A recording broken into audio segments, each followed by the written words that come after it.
Hello friends, in this video lecture we will discuss about phosphorus cycle and ecosystem services. So first about phosphorus.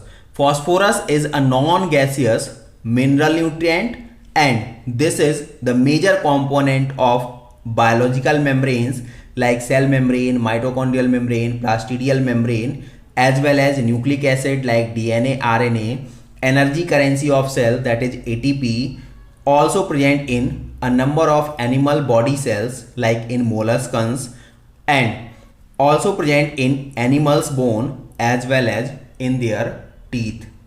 When we discuss about phosphorus cycle, so phosphorus cycle is one of the example of sedimentary type of cycle. Sedimentary types of cycle means the substances or the minerals are deposited in their reservoir or nutrient pools. Here for sulfur and phosphorus both, this is rocks that are parts of lithosphere.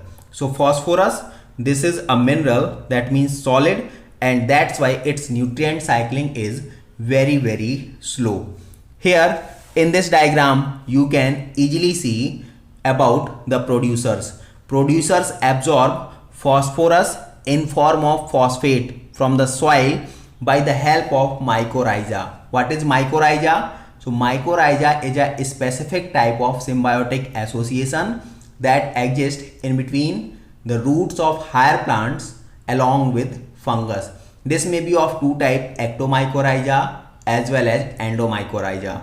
Endomycorrhiza is also known as VAM, that is vesicular arbuscular mycorrhiza, and this supply phosphorus in form of phosphate to the plant. So producers, that are green plants, that are cyanobacteria, that are photosynthetic bacteria, they all absorbing phosphorus in form of phosphate from the soil, and now this phosphorus supplied to consumers in form of fruits as well as vegetables. And now after death of both producers as well as consumers, they are getting converted into detritus. What is detritus? So this is about dead organic substances.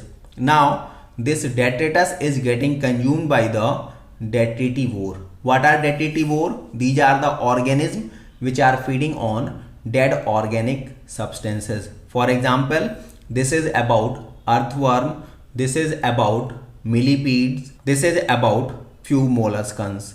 Now after this process, the remains are further getting decomposed by decomposers. Finally, they are getting converted into humus and minerals, and this is deposited into soil.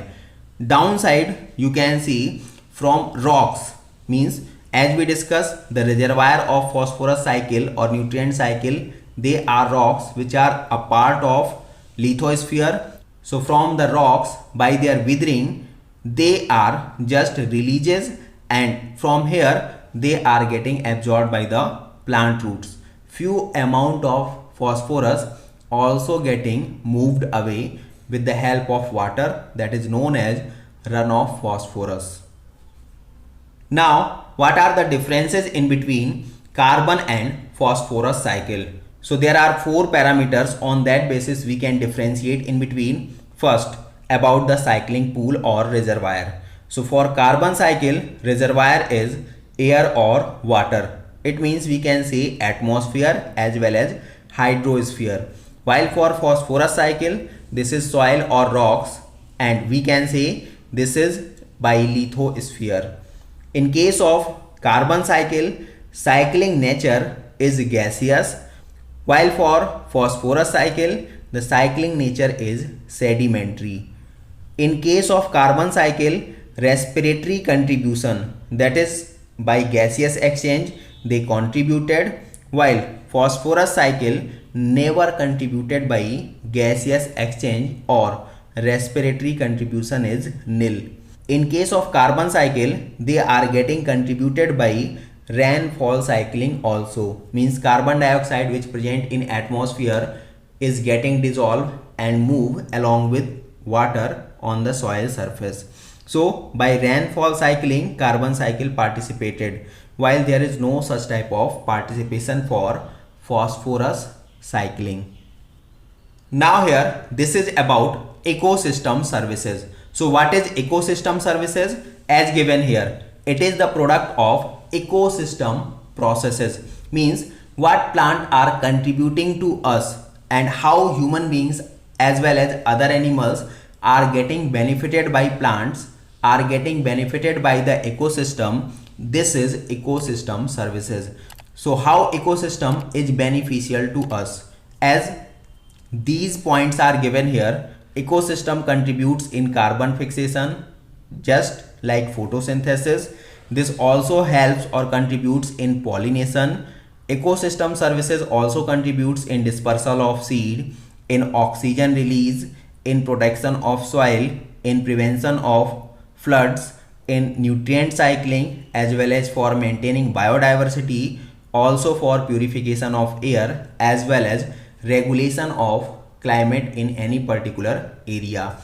All these things which we are considered here as a part of ecosystem services, they all are absolutely free of cost, and that's why they are always taken for granted.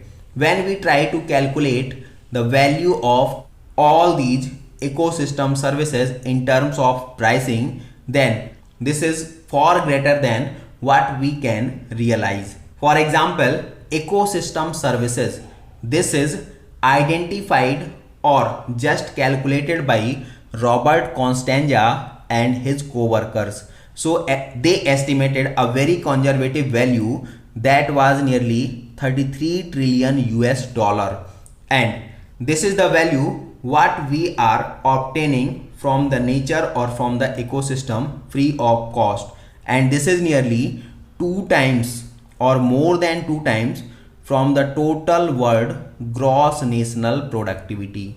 This is given here. Global gross national productivity is nearly 18 trillion US dollar, while by the ecosystem of earth we are obtaining like substances which is carrying value of nearly 33 trillion US dollar. Again, this is more than 2 times of total world gross national productivity. Now, this total ecosystem services, if we consider as 100%, so how this 100% is actually consumed in nature? So 50% of this is consumed for soil formation, 10% is for cycling of nutrients, 10% is for recreation of resources, 6% is for regulation or restoration of habitat in wildlife, while the remaining 6% is consumed for regulation of climatic environmental conditions. So finally, by all this discussion, we can assume how ecosystem is effective for us, and we are nothing without ecosystem. If ecosystem is not there, then we cannot survive, plants cannot survive, animals cannot survive, and this all is because of free. That's why we are not respecting the resources, but actually we have to respect. Why? We already discussed here about the value that nature provides to us. This is nearly 2 times more with respect to gross national productivity, that is 33 trillion US dollar, while GNP of total world is nearly 18 trillion US dollars.